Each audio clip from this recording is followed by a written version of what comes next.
that Jonah broke. And then and then I fixed it, and then someone else broke. Because they gave it last year, too, when you got that big hat.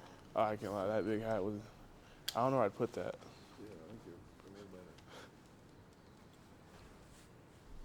that. Jay, what was the feeling like seeing on the screen Boise State come up at number 3? Honestly, it was like everything we'd worked for had now been noticed, so it was great for us to really get what we feel we deserve, but now be able to showcase everything that we can do. I mean, it seemed like kind of a formality, but were you nervous at all? Just not sure what would happen? All the speculation the last couple of days. What was kind of feeling like going in? Honestly, it was definitely stressful, like walking in, waking up this morning, went to church this morning. Luckily, that helped, but it's like you're in a situation where, like I think Nick Saban said, everything's subjective, so what people think about you now comes into play. But at that point, we all walked in and we said, whatever we get seated, throw the ball down, let's play football. 'Cause that's all it comes down to in the end of the day. Like, you have to earn everything, so that's what you're ready for. This is the goal you guys have been going for the past 12 months to finally have it be official and have that reality sink in. What's that like? Honestly, it's been a blessing. It's honestly been a blessing to see all the work that we put in and how Coach D really impacted on us just 1 week at a time, trying to play championship football every day. Every day we practice, every meeting, so we can win that day and just continue to move forward. So it's been a blessing to see, and I can't wait to see what we do right now. Now, in both games last night, Penn State's offense and SMU's offense both kind of made a late game push. I mean, as a defense, what's your mindset going into a game where, a team can do that? We believe that on defense, it all comes down to communication, eye control, and finishing plays. So when we are on the same page and we're finishing, we're pursuing, we're tackling very well, that's what stops those offenses from being able to have those late game pushes. So that's all the game comes down to. So when teams show, like, I think every team we've played has shown they have an explosive offense. But when we tackle well and we pursue well and we're all on the same page, teams have a hard time scoring against us. Shay, how much do you love this team and being around them? What does it mean to have some more time around them? Honestly, I think it was before the last drive that I really got to look at my teammates. I got to look at Bronco Nation, and I love them with all my heart, all my mind. Like, I pray for my team all the time, and that's honestly my version of loving my team.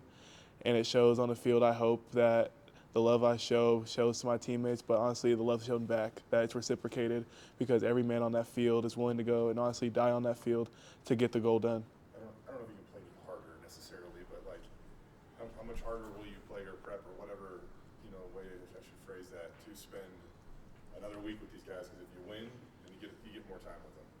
Honestly, it sounds crazy when we say this, and I think Ahmed's notorious for this. He was like, be willing to lay your life down on the line, and that's what I'm willing to do if it means I can spend more time with my brothers.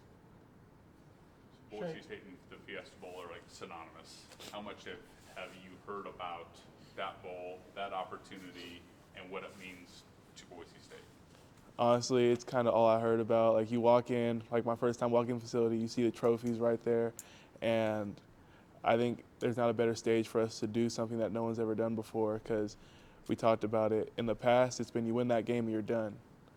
This time, it's if you win that game, you move on to now a semifinal game and continue to do things that haven't been done. So I appreciate our history at Boise State, especially with Fiesta Bowl, but I can't wait to write our own names in the record books. How much do we appreciate 3 weeks away from game? Not necessarily off, but not playing a 60-minute game and a chance to get fresh. All right, this is where I'm weird. I like live action. I love, like, my body hurts after a game, but I said it like this: it's hit, hurt, rinse, repeat. Like, you're gonna hit somebody, you're gonna hurt a little bit after the game, rinse, repeat. Let's go do it again. So I'll appreciate it so that we can get our team healthy, so that we can go out and honestly operate at our best. So it'll be great to be able to honestly hone in our fundamentals and techniques this week, get the game plan ready, so we can be more prepared for whatever team we play. Normally, when you go into a game, you go in knowing who you're playing. Now, this one you won't know for the first 13 days. How cool is it going to be to see the matchup listed as Boise State versus winner of?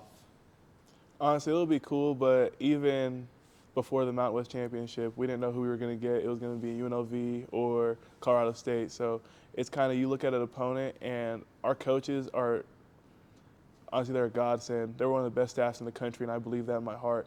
So they're going to prepare for both teams and have us equally prepared for whoever wins that game. Is there an offense you'd rather fix? Honestly, no. for me, it's roll the ball down. It's a nameless, faceless opponent, and that's all it is. Like, we got to play our game and our standard of football to our standard if we want to win that game.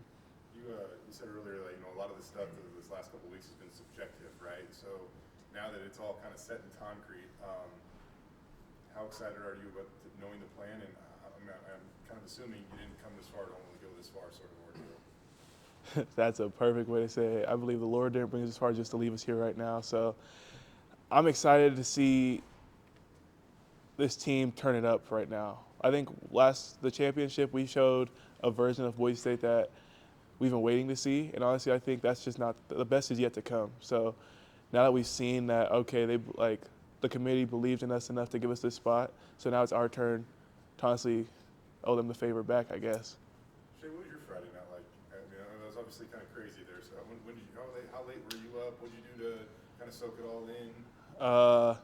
So after the field was rushed, everyone got to take pictures with the trophy. I didn't get to take pictures with the trophy. I was looking for my parents because they were still in I call it the mosh pit because they were going crazy. Like you guys can see the goalpost. So I was looking for my parents, trying to get them out of that. And then we went to Barbacoa, had dinner with my friend Neil, had a good time. Went out with the boys a little bit. We just kind of celebrated. And I ended my night playing Call of Duty. that's how I didn't go to bed till about I think 3:30. But between I think I got home around 2:10. Between 2:10 and 3:30, I was playing Call of Duty. Best games of my life. I think I had a KD of 4. It was crazy.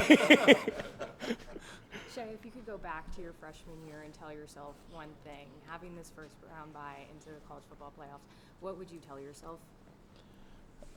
Honestly, pursue Jesus with everything I have, because I think the difference between myself then and myself now is that my relationship with Jesus has honestly changed how I deal with situations where you see people get stressed. I think me and Coach D had never, we lock eyes a lot during the game, but there's never a moment that you saw fear in our eyes or thinking that we were going to lose, because we have faith that we do serve a champion. So telling him to believe in that, believe who Jesus called him to be, because ever since I believe in that, there's nothing no one can tell me that makes me think otherwise.